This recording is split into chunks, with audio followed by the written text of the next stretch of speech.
persoalannya persoalan hukum murni, nggak ada persoalan politik. Maka siapapun harus mempertanggungjawabkan di depan hukum, nggak ada perkecualian. Gitu. Kalau mereka dalam perlindungan masyarakat yang apa dalam pengaruhnya Lukas NMB, apa perlu TNI dikerahkan?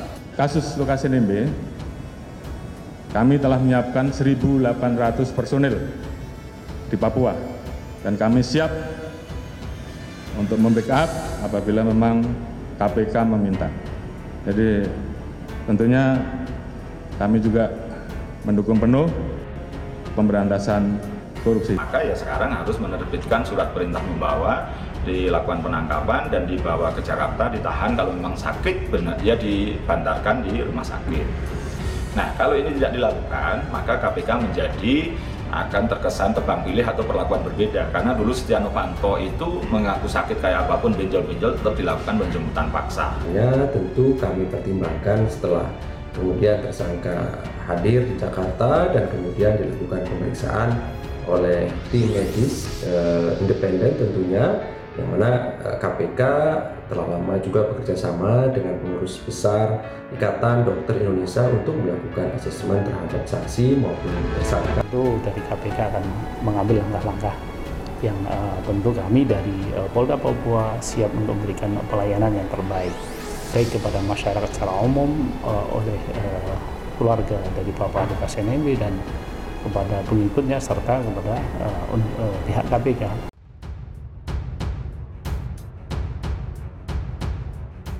1.800 polisi disiapkan di Papua untuk backup KPK jemput Lukas NMB. Kapolri Jenderal Listio Sigit Prabowo sudah menyiapkan 1.800 personilnya di Papua terkait penjemputan Gubernur Papua Lukas NMB yang terjerat kasus di Papua. Sigit mengatakan pihaknya siap melakukan backup jika diminta. Sigit menegaskan bahwa pihaknya mendukung penuh pemberantasan korupsi.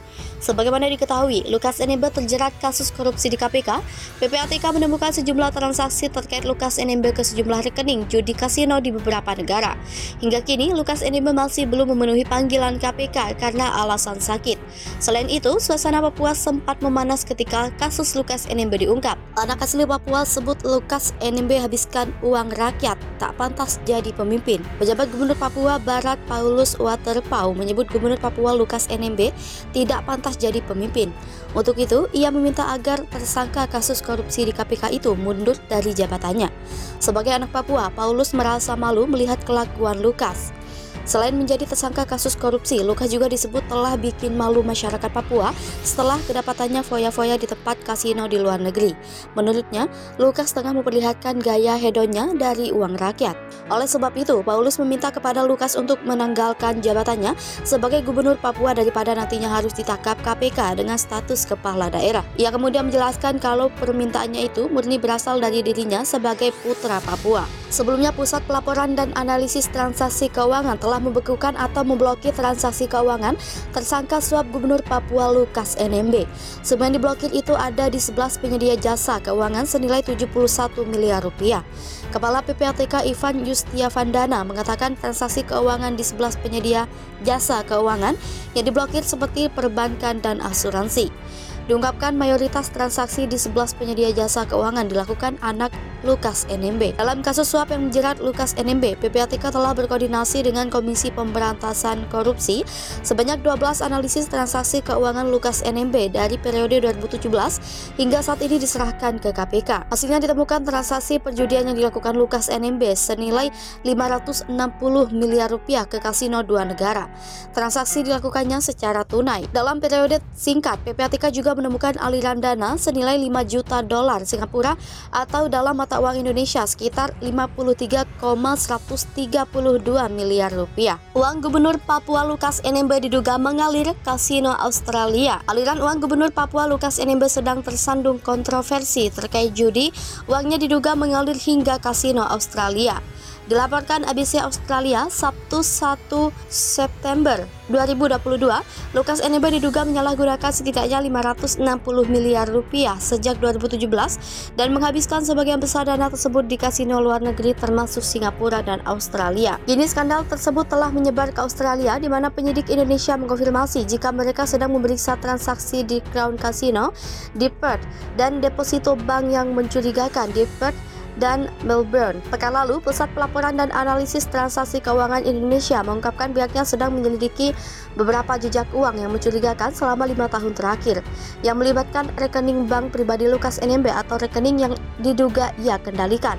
Pihak berwenang telah mengkonfirmasi kepada ABC jika mereka sedang menyelidiki sumber uang yang diduga dihabiskan Lukas NMB di Perth Casino berjumlah sekitar 500.000 US per tahun sejak 2017.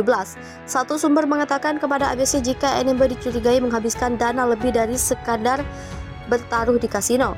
Komisi Pemberantasan Korupsi sedang menyelidiki semua aset keuangan Lukas NMB di Australia. Tidak jelas apakah dia memiliki properti di Australia atas namanya.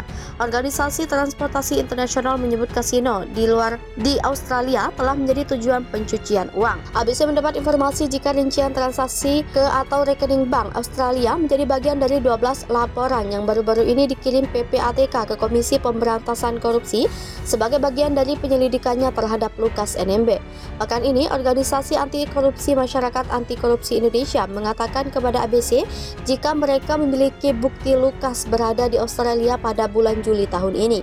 Maki memberikan salinan manifest penerbangan yang menunjukkan Lukas NMB adalah satu-satunya penumpang di jet pribadi yang terbang ke Brisbane dari Dili di Timor Leste pada 10 Juli lalu. Data terpisah menunjukkan dia melakukan penerbangan pulang pada 14 Juli.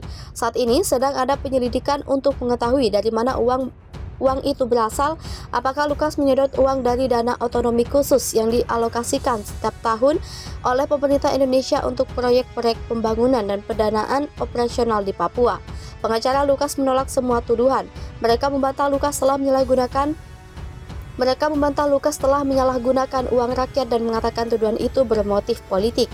Sebagai Gubernur Papua, Lukas NMB menguasai dan memiliki akses dana otonomi khusus selama hampir 1 dekade. Sejak 2013 ketika ia terpilih sebagai gubernur, pemerintah Indonesia mengalokasikan dana otsus setara dengan 500 triliun rupiah menurut Menteri Politik Hukum dan Keamanan Indonesia, Mahfud MD.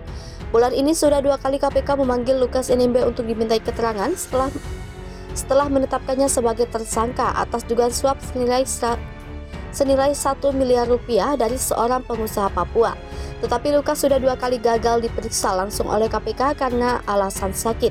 Selama 2 minggu terakhir, Lukas berada di rumahnya di Jayapura. Tim pengacara mengatakan saat ini kaki Lukas bengkak dan kesehatannya secara umum dalam kondisi yang buruk karena penyakit diabetes dan stroke. Dapat beberapa tahun terakhir ia sudah menjalani operasi jantung dan pankreas. Mereka membantah Lukas sudah mengantongi uang publik sambil mengatakan tuduhannya bermotif politik karena statusnya sebagai anggota Partai Demokrat.